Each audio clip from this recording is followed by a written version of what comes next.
এছাড়া আমরা যেটাকে ডিপ স্টেট বলি, তারাও চায় না যে এখানে নতুন কোনো শক্তি তৈরি হোক। ফলে আমাদের কাছে আরেকটা অপশন ছিল যে ক্ষমতা সেনাবাহিনীর হাতে সম্পূর্ণভাবে দিয়ে দেওয়া।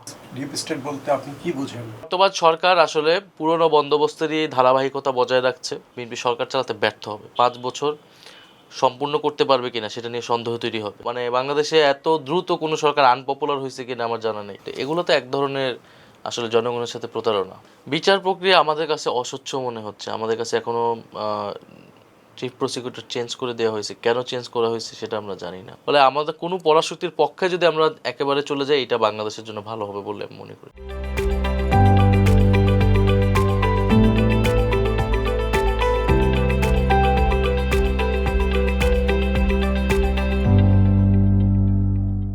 আমাদের সফলতাও আছে, অর্জনও আছে, ব্যর্থতা এবং সীমাবদ্ধতাও আছে। আমরা জাতীয় নির্বাচনে অংশগ্রহণ করেছি জোটগতভাবে, সেখানে 6টি আসনে আমরা বিজয় লাভ করেছি। 3% ভোট জাতীয় নাগরিক পার্টি পেয়েছে। তো এইটা একটা অর্জন।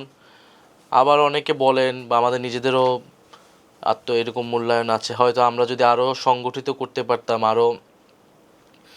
আমরা আরও কাজ করতে পারতাম এই সময়টায়, তাহলে হয়তো আমাদের এই অর্জনটা আরও বেশি হতো। কিন্তু একটা নতুন রাজনৈতিক দল হিসেবে এবং গণ অভ্যুত্থানের পরবর্তী সময়ে যে নানামুখী চাপের মধ্যে এনসিপিকে পড়তে হয়েছিল, কারণ এইখানে আসলে একে তো ফ্যাসিস্ট শক্তি, তারা কোনোভাবেই চায়নি আমরা রাজনৈতিকভাবে দাঁড়াই। আবার আমাদের দেশের যে রাজনৈতিক শক্তিগুলো আছে তাদের পক্ষ থেকে নানা ধরনের প্রত্যক্ষ এবং পরোক্ষ বিরোধিতা এসেছিল, বৈষম্যবিধি ছাত্র আন্দোলন যাতে সংগঠিত হতে না পারে। এছাড়া আমরা যেটাকে ডিপ স্টেট বলি বা পুরনো বন্দোবস্তের ধারক বাহক, যারা পুরনো বন্দোবস্তকে টিকিয়ে রাখতে চায়, যেই গোষ্ঠীগুলো রাজনৈতিক এবং অরাজনৈতিক, তারাও চায় না যে এখানে নতুন কোনো শক্তি তৈরি হোক। ফলে এই সব চাপ, সব বাধার মুখেও জাতীয় নাগরিক পার্টি এনসিপি, আমি মনে করি যে নির্বাচনে একটা সফলতা হয়েছে। যদিও জোটগতভাবে আমরা সরকার গঠন করতে পারি নাই, আমরা কালেকটিভভাবে সংস্কারের বা গণভোটের জায়গাটা এখনও পূরণ করতে পারি নাই। এই জায়গায় আমাদের একটা সামষ্টিক ব্যর্থতাও আছে। এখন অনেকে অনেক কথা বলে যে বিপ্লবী সরকার কেন হলো না। পার্লামেন্টের সরকারি দলও কয়েকবার বলেছে যে আমরা তো সংবিধানের অধীনেই আসলে শপথ নিয়েছিলাম, কেন শপথ নিতে গেলাম। অথচ সেই সময় কিন্তু অভ্যুত্থানের পরে আমাদের সামনে তো আসলে 2টা অপশন ছিল। আমরা জাতীয় সরকার করতে পারতাম সকল পক্ষকে নিয়ে, জাতীয় সরকার সেটা সংবিধানের বাইরে গিয়ে হতে পারত। তো এখনকার যে বিদ্যমান দলগুলো, বিশেষত যারা সরকারি দল বিএনপি, তারা তো সেটার পক্ষে ছিল না, জাতীয় সরকারের পক্ষে ছিল না। ফলে আমাদের কাছে আরেকটা অপশন ছিল যে ক্ষমতা সেনাবাহিনীর হাতে সম্পূর্ণভাবে দিয়ে দেওয়া। তো সেটা যদি হতো তাহলে দেশের পরিস্থিতি কি হতো সেটা তো আর এখন আমরা বলতে পারি না, কিন্তু আমরা আজ করতে পারি আমাদের আগের ইতিহাসের সেই অধ্যায়গুলো নিয়ে। ফলে তাহলে কিন্তু নির্বাচন হওয়া, এখন যারা সরকারে আসা এত সহজ হতো না। ফলে সামগ্রিকভাবে দেশের পরিস্থিতি বিবেচনায় কিন্তু তখন আমাদের এই সিদ্ধান্তগুলো নিতে হয়েছিল। আমরা বিদ্যমান দলগুলো থেকে আসলে সেই ধরনের সহযোগিতা পাইনি, বিশেষত বিএনপির কাছ থেকে। কারণ এবং তারা প্রথমে নির্বাচন চেয়েছে, আমরা চেয়েছি সংস্কার। প্রথমে 2টা লাইন আলাদা হয়ে গিয়েছিল। তারা নির্বাচন চাচ্ছে, নির্বাচনের মাধ্যমে আগের কাঠামোটাকে রেখে তারা ক্ষমতায় আসতে যাচ্ছে। আমরা চাচ্ছি রাষ্ট্র সংস্কারের দাবিতে যাতে এই অন্তর্বর্তী সরকারি রাষ্ট্র সংস্কারের জায়গায় করলে। তো পুরো অন্তর্বর্তী সরকার সময় জুড়েই কিন্তু এই টানাপোড়েনটা চলেছে এবং নানাভাবে অন্তর্বর্তী সরকার, এনসিপি ছাত্রদেরকে তাদের সাংগঠনিক রাজনৈতিক শক্তিকে দুর্বল করার চেষ্টা হয়েছে। তাদের নামে নানা ধরনের বদনাম প্রচার করা হয়েছে, এরা দুর্নীতিবাজ, এরা এটা, এরা সেটা, নানাভাবে। তো এগুলা করে আসলে এই রাজনৈতিক উত্থানকে বাধা দেওয়ার চেষ্টা করা হয়েছে, সংস্কার প্রক্রিয়াকে বাধা দেওয়ার চেষ্টা করা হয়েছে। বাট একটা সময় আমাদের কাছে মনে হয়েছে যে নির্বাচন প্রয়োজন, ফলে আমরা নির্বাচনের মাধ্যমেই এই লড়াইটা সংস্কারের পক্ষে, তো সেটা আমরা নির্বাচনের মাধ্যমে গণতান্ত্রিকভাবে, রাজনৈতিকভাবে আমরা আগাতে চাই। ডিপ স্টেট বলতে আমরা তো সরকার, স্টেট বা সরকার, রাষ্ট্র পরিচালনা দেখি সরকার, সরকার, পুলিশ, নানা ধরনের, কিন্তু এর ভিতরেও আরও অনেক ধরনের ক্ষমতার বলয় থাকে, কেন্দ্র থাকে।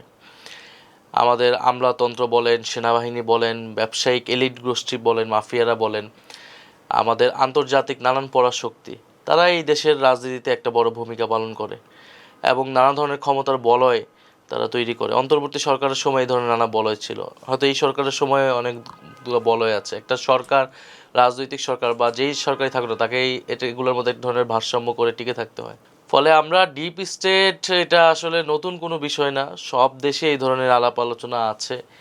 আমাদের এখানে যেটার আমরা চেয়েছিলাম যে অন্তর্বর্তী সরকারকে সকলেই সহযোগিতা করুক, সেই জায়গায় সংস্কারগুলো বাস্তবায়ন হয়ে তারপর আমরা নির্বাচনের দিকে যাই। কিন্তু তারা কিছু বাস্তবায়ন করেছে যেটা পরবর্তী সংসদে সেটাকে রেটিফাই করার কথা, সেই অধ্যাদেশগুলো তারা বাতিল করে দিয়েছে বর্তমান সরকার। বর্তমান সরকার আসলে পুরনো বন্দোবস্তেরই ধারাবাহিকতা বজায় রাখছে। এই জায়গায় হচ্ছে আমাদের এখানকার যেই রাষ্ট্র ব্যবস্থা, যেই ফ্যাসিস্ট ব্যবস্থাটা যাদেরকে সুবিধা দিত, সুবিধাভোগী যারা ছিল, তারাই এখন বর্তমান সরকারেরও সুবিধাভোগী। যারা আওয়ামী লীগের সুবিধাভোগী ছিল, যে সকল ব্যবসায়ী বলেন, আমলাতন্ত্র বলেন, মিডিয়ার লোকেরা বলেন, মাফিয়ারা বলেন, তারা এখন বর্তমান সরকারের সুবিধাভোগী। বর্তমান সরকারকে তারা সহযোগিতা করছে। তারা চায় না কোনো ধরনের সংস্কার, কারণ সংস্কার হলে সুবিধাটা চলে যাবে সাধারণ জনগণের কাছে। সুবিধা বঞ্চিত যারা, বৈষম্যের শিকার যারা, তারা তখন এইখানে অংশগ্রহণ সুযোগ পাবে। ফলে এখন সে পুরনো বন্দোবস্তকে টিকিয়ে রাখার একটা লড়াই, মানে তারা চেষ্টা করছে, আমরা চেষ্টা করছি এইটার বিরুদ্ধে আবার একটা চ্যালেঞ্জ তৈরি করার। বিএনপি কোনো অবস্থান পরিবর্তন করে নেই। প্রথমত বিএনপি খুবই কনসিস্টেন্ট তার জায়গাতে। গণ অভ্যুত্থানের পরেই তার অবস্থান সে পরিষ্কার করছে। সে ৭২-এর সংবিধান চায়, সে নির্বাচন চায়, সে অন্তর্বর্তী সরকারের কোনো ধরনের সংস্কার করার এখতিয়ার আছে বলে মনে করে না। ফলে ছাত্র গণ অভ্যুত্থানকে নিয়েও তার কী অবস্থান, এটা নিয়েও এক ধরনের ধোঁয়াশা আছে যে এই গণ অভ্যুত্থান কি শুধু শেখ হাসিনার পতনের আন্দোলন? তারা মনে করে এটা শেখ হাসিনার সরকার পতনের আন্দোলন। আমরা মনে করি এটা একটা রাষ্ট্র সংস্কারের বৃহত্তর কর্মসূচি ছিল, আবার আকাঙ্ক্ষা ছিল। ফলে অভ্যুত্থানের পরেই বিএনপি যে অবস্থানগুলো নানাভাবে ব্যক্ত করেছেন, এখন তারা এটাকে আরও খুব সুস্পষ্টভাবে, আরও দৃঢ়ভাবে বলতে পারছে, যেহেতু তার ক্ষমতায় আছে। তখন যেহেতু ক্ষমতায় ছিল না বা এক ধরনের দ্বিধা ছিল, এই কারণে তখন তারা নানাভাবে অনেক সময় মানে ইনডিরেক্টলি বলেছে। কিন্তু বিএনপি অভ্যুত্থানের পর থেকেই বিএনপি সংস্কার কমিশন, ঐক্যমত কমিশনও তো বিএনপি একই অবস্থান নিয়েছিল। বিএনপি সংস্কার মানতে চায় না। সব দলগুলো যখন চাপ প্রয়োগ করলো, নানা ধরনের সিভিল সোসাইটি থেকে সমালোচনা আসলো, তখন তারা রাজি হলো কিছু কিছু সংস্কারে। তারপরে গণভোটে রাজি হলো। তারপরে গণভোটে আমরা সবাই হ্যাঁর পক্ষে প্রচার করছি, বিএনপি প্রচার করে না। যখন সমালোচনার জোয়ার তৈরি হইলো, তখন তাদের চেয়ারম্যান তারেক রহমান তিনি হ্যাঁর পক্ষে একদিনই বলছেন সম্ভবত। ফলে সেই সময় তারা চাপের মুখে, এবং যেহেতু ছাত্র গণ অভ্যুত্থানের একটা সরাসরি একটা তখন প্রত্যক্ষ একটা জোয়ার চলতেছিল, সেইটার চাপের পরে তারা অনেক কিছুতে রাজি হয়েছে। এখন ক্ষমতায় এসে তারা মনে করতেছে যে এখন তাদের প্রকৃত অবস্থান তারা নিবে। আমাদের অবস্থান, আমাদেরকে রাজনৈতিক আন্দোলনের দিকে যেতে হবে, আমরা সংগঠিত হতে হবে, জনগণকে আবারও সংগঠিত করতে হবে। কিন্তু আমরা দেশের যে সার্বিক পরিস্থিতি, আমরা একটা গণ অভ্যুত্থান হয়েছে, দেশের ইনস্টিটিউশনগুলো প্রায় ধ্বংসের মুখে ছিল, দেশের অর্থনীতি ধ্বংসের মুখে ছিল, ব্যাংকগুলা ভেঙে পড়েছিল, প্রতিষ্ঠান বলতে কিছু ছিল না। তো সেই সময় দেশে একটা স্ট্যাবিলিটি দরকার ছিল, ন্যাশনাল কনসেনসাস দরকার ছিল। তো এই জায়গা থেকে আমরা তো বারবার জনগণকে যে আন্দোলনের জন্য রাস্তায় আসতে বলবো, জীবন দিতে বলবো, আমরা এটাও তো আসলে চাই না। ফলে এই জন্য আমরা সংসদের কথা বলছি, কিন্তু একেবারেই চূড়ান্ত পর্যায়ে গেলে তো আমাদেরকে রাস্তায় যেতে হবে। ফলে এটা আসলে একটা রাজনৈতিক আন্দোলন লাগবে, সুপরিকল্পিত কর্মসূচি লাগবে, যেটা আমরা 11 দল সহ আরও দলগুলোর সাথে বা নানান শক্তির সাথে মিলে আমরা সেই দিকে আমাদেরকে যেতে হবে বিএনপি। এবং আমরা মনে করি যে বিএনপি যদি সংস্কারগুলো না করে, বিএনপি সরকার চালাতে ব্যর্থ হবে। 5 বছর সম্পূর্ণ করতে পারবে কিনা সেটা নিয়ে সন্দেহ তৈরি হবে। একদিকে বিরোধীদের অনাস্থায় নেওয়া হবে, একদিকে জনগণ মানে ক্ষোভে ফুঁসে উঠবে, এবং অর্থনৈতিক যে চাপ সেটা কিন্তু সামাল দিতে পারবে না। অলরেডি 2 মাসের সরকার, আপনার হচ্ছে এখন তেল সংকট, তারপরে আমাদের মানে হাম নিয়ে এক ধরনের উদ্বেগ তৈরি হয়েছে সারা দেশে, আন্তর্জাতিক পরিস্থিতি, যুদ্ধ পরিস্থিতি। তো এগুলা তো বিএনপি একক, মানে যতই সরকার হোক, যতই 2/3 আসন থাকুক, বিএনপি তো সামাল দিতে পারবে না। তাকে তো একটা জাতীয় ঐক্যের জায়গায় লাগবে, জনগণের আস্থার জায়গাটায় লাগবে। তো বিএনপি 2 মাসের সরকার হিসেবে তো খুবই দ্রুত, মানে বাংলাদেশে এত দ্রুত কোনো সরকার আনপপুলার হয়েছে কিনা আমার জানা নেই। মানে সরকার গঠিত হলে অন্তত 6 মাস, 1 বছর, 2 বছর গেলে বিরোধীদের আন্দোলনে যায় বা মানুষ ক্ষোভ প্রকাশ করে। আপনি দেখেন 2 মাসে সরকার হয়তো নানান তাদের প্রচারণা করতেছে 2 মাসের সরকারের সফলতা। আমি তো দেখি যে মানে একটা সরকার 2/3 আসন পেল, কিন্তু 2 মাসের মধ্যে সে আনপপুলার হয়ে যাচ্ছে। এখানে আওয়ামী লীগের মতো না জিনিসটা, যিনি আপনার হচ্ছে জুলাই গণ অভ্যুত্থানের পরে আপনার কিন্তু একটা গণ অভ্যুত্থান মানুষকে পরিবর্তন করে দেয়, চিন্তা চেতনায়, রাজনীতিতে অনেক কিছু পরিবর্তন করে দেয়। ফলে এখানে তো বিভিন্ন ছাত্র সংগঠনের লোকেরা এখানে অংশগ্রহণ করেছিল, এবং গণ অভ্যুত্থানের পরে তো অনেকেরই মনে হয়েছে যে সে সেই রাজনীতি না করে একটা নতুন রাজনীতি করতে চায়, নতুন দল দেখতে চায়, নতুন রাষ্ট্র ভাবনা সে করতে চায়।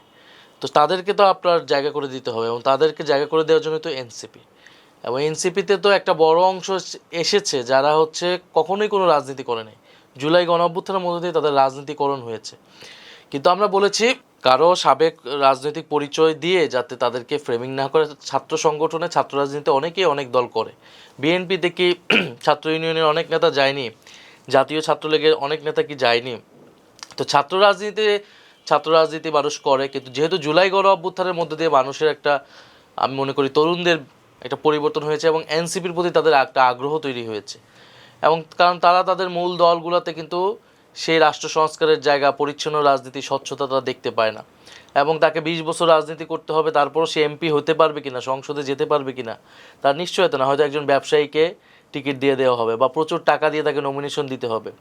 তো এই জায়গাগুলো তো তরুণদেরকে রাজনীতি থেকে দূরে ঠেলে দিচ্ছে বা তাদেরকে মূল্যায়ন করা হয় না। তো সেই জায়গা থেকে আমরা তরুণদেরকে এই একটা স্পেস করে দিতে চাচ্ছি এনসিপিতে। এনসিপিতে অবশ্যই যারা যে কেউ আসতে পারে, সেই জায়গা থেকে আমরা বলেছি যারা আমাদের এই রাষ্ট্র প্রকল্পের সাথে, আমাদের দাবিগুলোর সাথে একমত, তাদের ব্যাকগ্রাউন্ড যেই হোক না, যেটাই থাকুক না কেন, তারা আসতে পারে আর কি আমাদের সাথে। প্রথমত হচ্ছে আমরা আরেকটা গণ অভ্যুত্থান চাই না। আমরা চাই দেশে সুষ্ঠুভাবে সব সমস্যার সমাধান হোক। বিএনপি আমরা বিরোধিতা করলেও বিএনপি আমরা মনে করি আমাদের গণ অভ্যুত্থানেরই একটা অংশ, তারা সেই সময় ছিলেন মাঠে। তো গণ অভ্যুত্থান বারবার হবে, মানুষ জীবন দেবে, এটা কারোরই প্রত্যাশা না। 90-এ গণ অভ্যুত্থান হয়েছে, এরপরে 30 বছর অপেক্ষা করা লেগেছে, আবার ফ্যাসিবাদ হয়েছে। তো আমরা তো এই জায়গা থেকে সরে আসতে চেয়েছি। আমাদের এক দফার ঘোষণা ছিল যে নতুন করে আর যাতে কোনো স্বৈরতন্ত্র দেশে না আসে। তো স্বৈরতন্ত্র আসলে তো জনগণ বারবার ক্ষোভে ফুঁসে উঠবে, এটা খুবই একটা স্বাভাবিক বিষয়। আমরা তো চাই না যে বিএনপি সরকার এটার মুখে পড়ুক।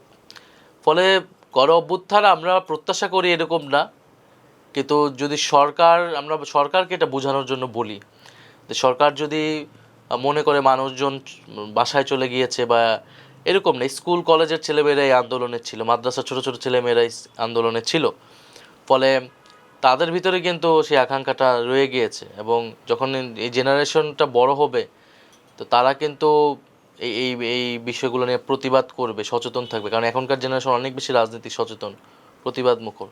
তা আমরা চাই না যে আগের মতো কথা বলার জায়গা থাকবে না, বাক স্বাধীনতা থাকবে না, মত প্রকাশের অধিকার থাকবে না।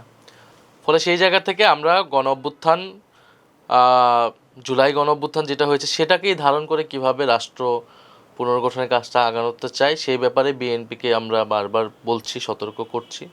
কিন্তু আমরা রাজনৈতিক আন্দোলনে যাব, সেই রাজনৈতিক আন্দোলন গণ অভ্যুত্থান কখন হয়? একেবারে চূড়ান্ত পর্যায়ে, যেখানে আর কোনোই জায়গা থাকে না। সে বিএনপি যদি সেই ধরনের পরিস্থিতি তৈরি করে, সেটা স্বতঃস্ফূর্তভাবে এই গণ অভ্যুত্থান হবে।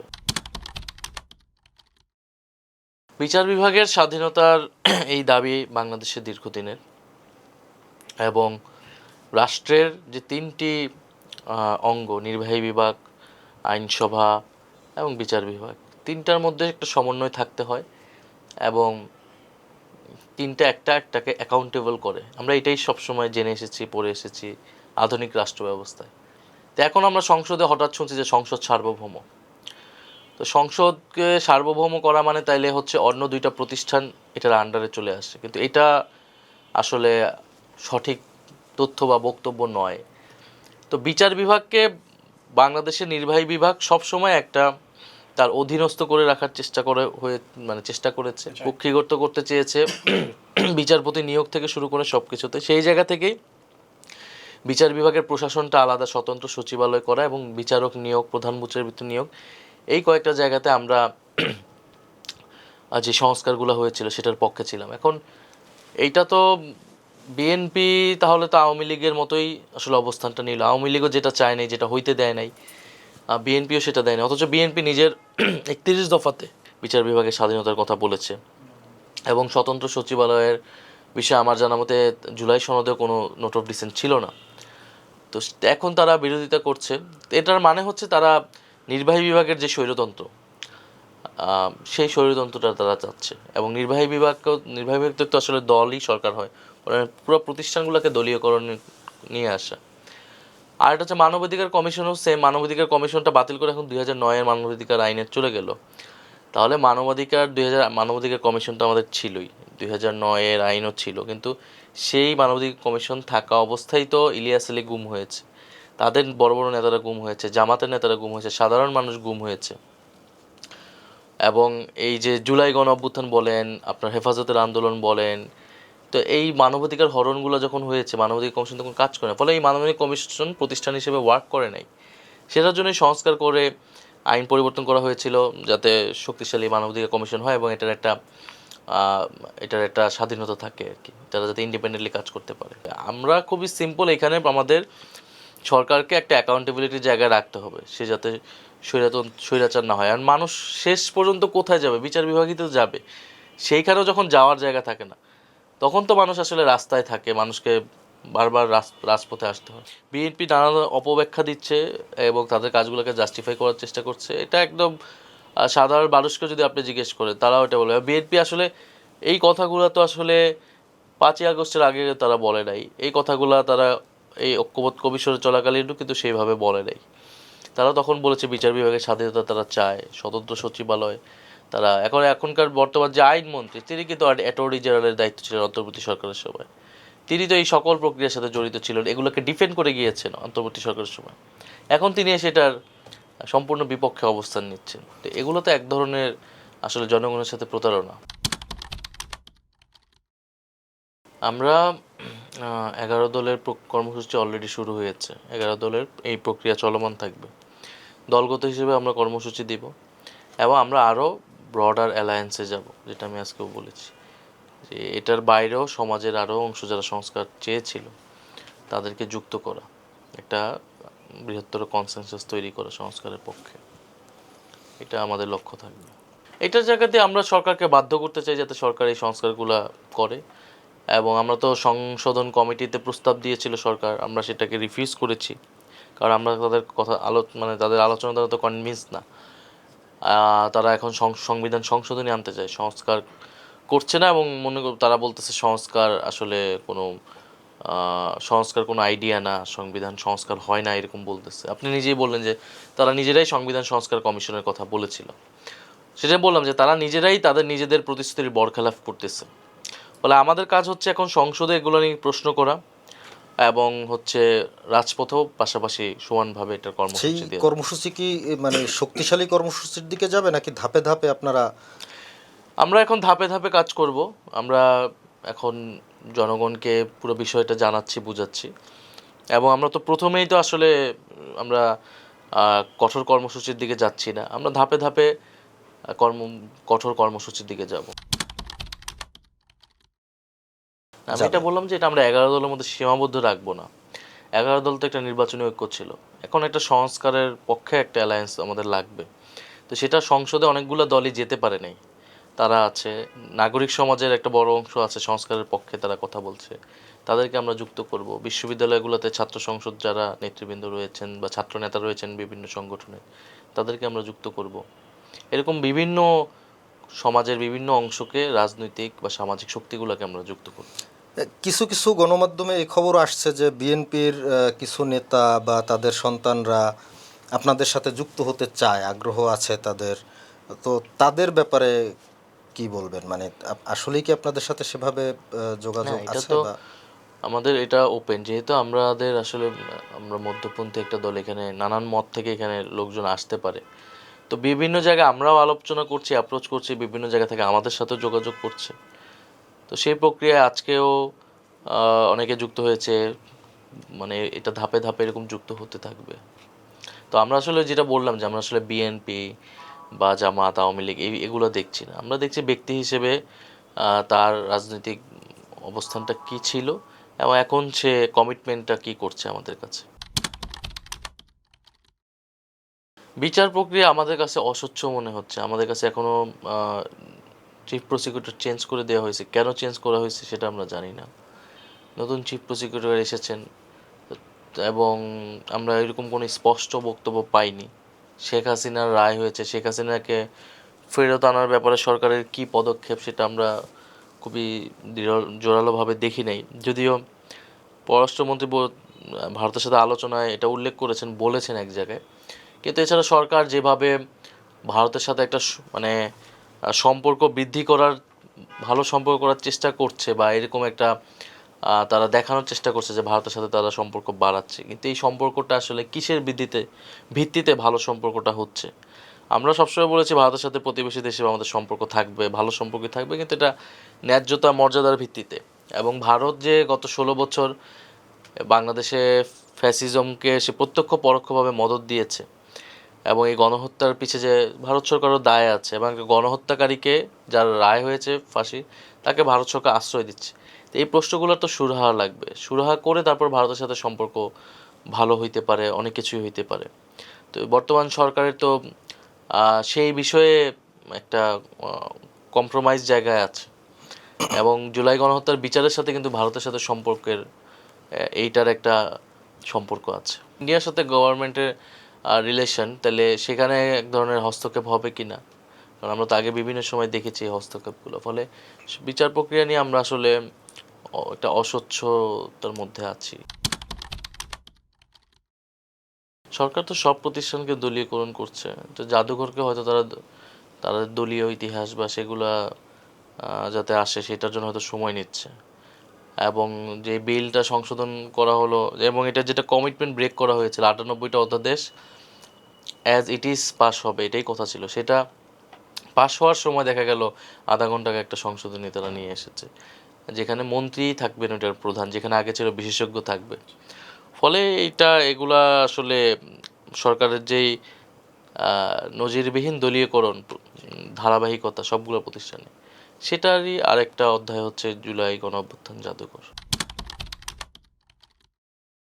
না, আমরা তো ব্যাংক রেজুলেশন আইনটা, অধ্যাদেশটা না তোলার মানে এটা যে চেঞ্জ করা হলো, সেটা তো আমরা বিরোধিতা করেছিলাম। তো আমরা তো মানে সরকার অধ্যাদেশগুলো আসলে চেঞ্জ করতে চাইলেই পারতো, তা কিন্তু সেটা তো একটা আলোচনার মধ্যে দিয়ে হইতে পারতো, আমাদেরকে যুক্তি তর্কগুলো উপস্থাপন করে। এখন সেটা তো হয় না। এবং এই সরকারের আপনি মন্ত্রিসভা যদি দেখেন, আপনি জাতীয় সংসদে প্রচুর ঋণ খেলাপিদেরকে নমিনেশন দেওয়া হয়েছে।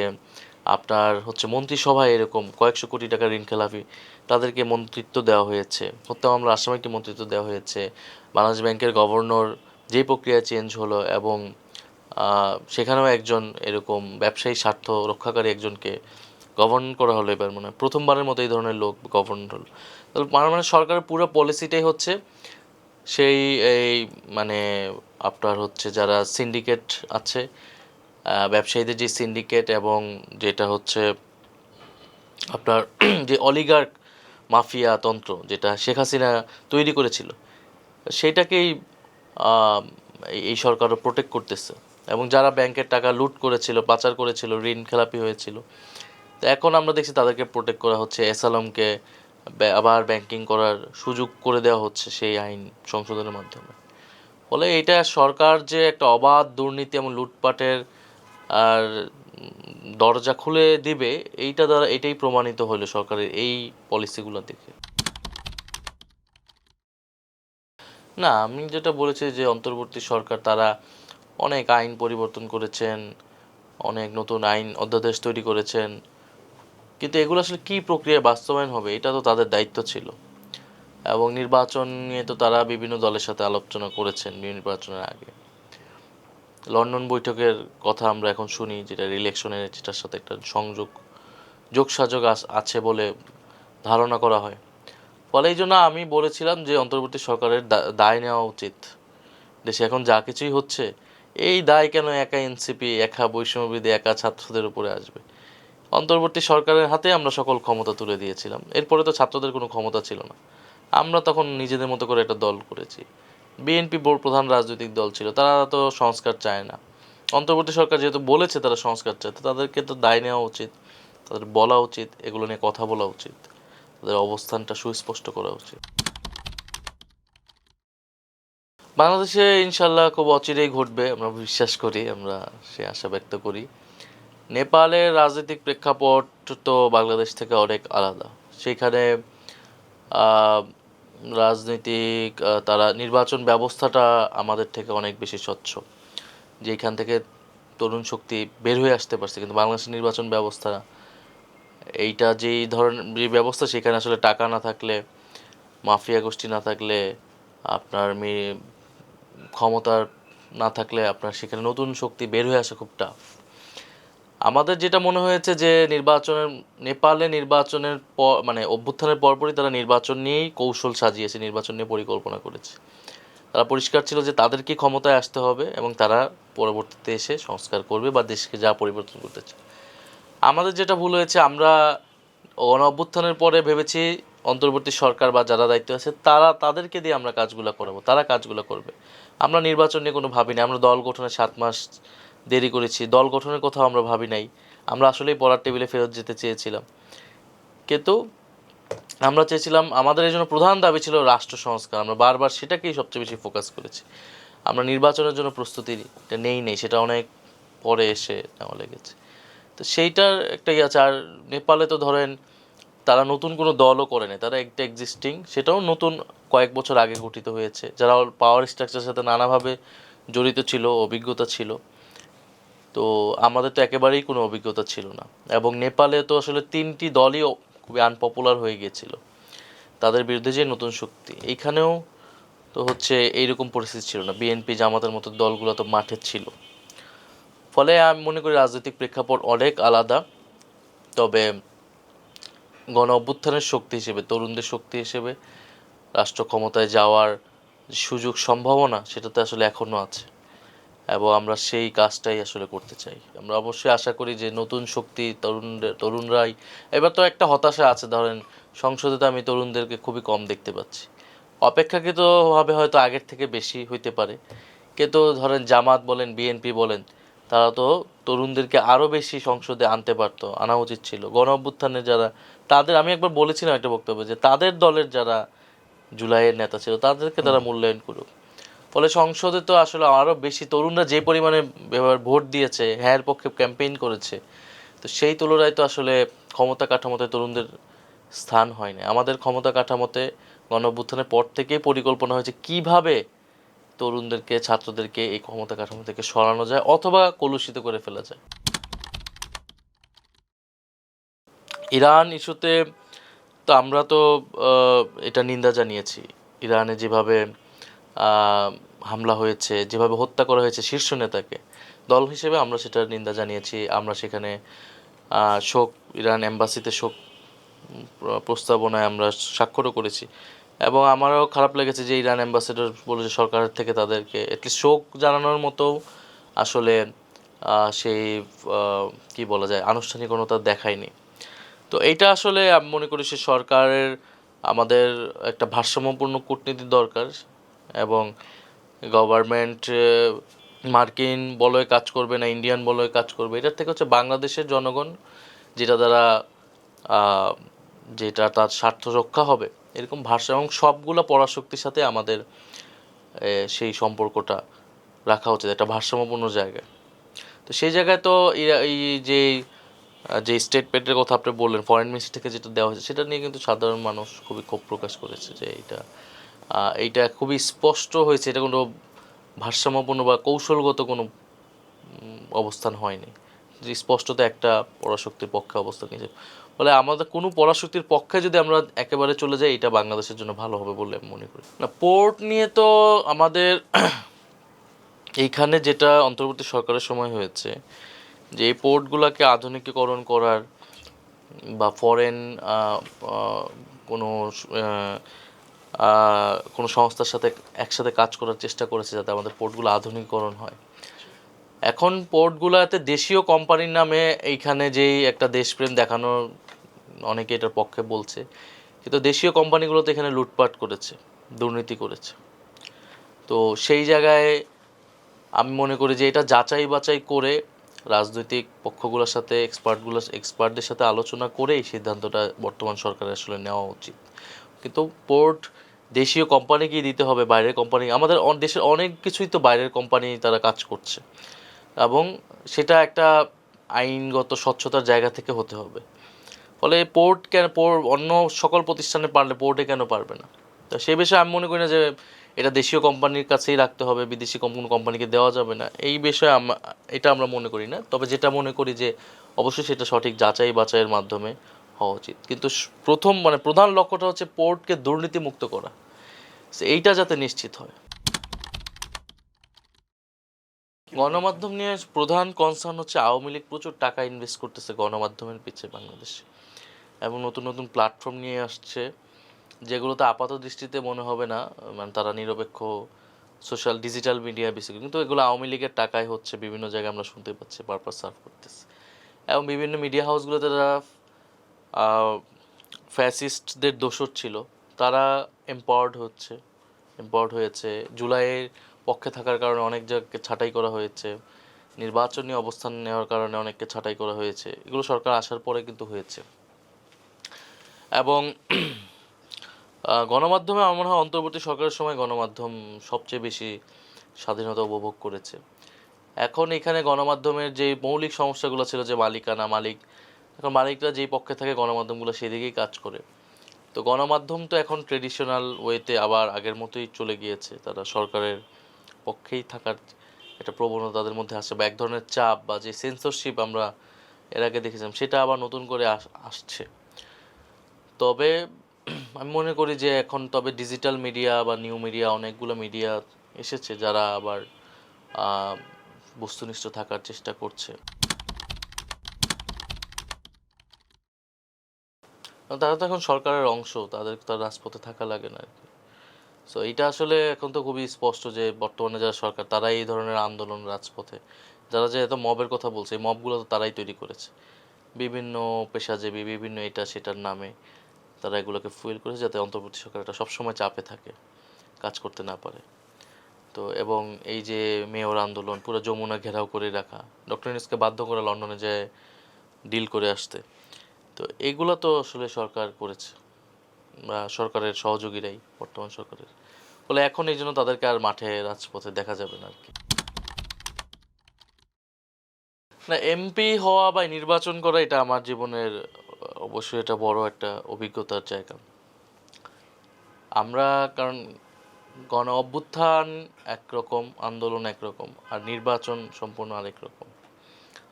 ফলে গণ অভ্যুত্থান গণ আন্দোলনে যেরকম রাজপথে বা ছাত্রনেতা হিসেবে একটা ভূমিকা ছিল, নির্বাচনে দেখা গেল আমি খুবই একটা লোকাল পর্যায়ে বা স্থানীয় পর্যায়ে আমি মানুষের সাথে আরও বেশি কানেক্ট করতেছি। আমার এলাকার মানুষের নিত্য দিনকার যে সমস্যা সেইটা আসলে আরও বেশি অনুধাবন করা যায়। অলিগলিতে মানুষ থাকতেছে, তাদের সমস্যা, রাস্তাঘাটের সমস্যা, গ্যাস বিদ্যুতের সমস্যা, তাদের জীবন স্বপ্ন আশা আকাঙ্ক্ষার কথা।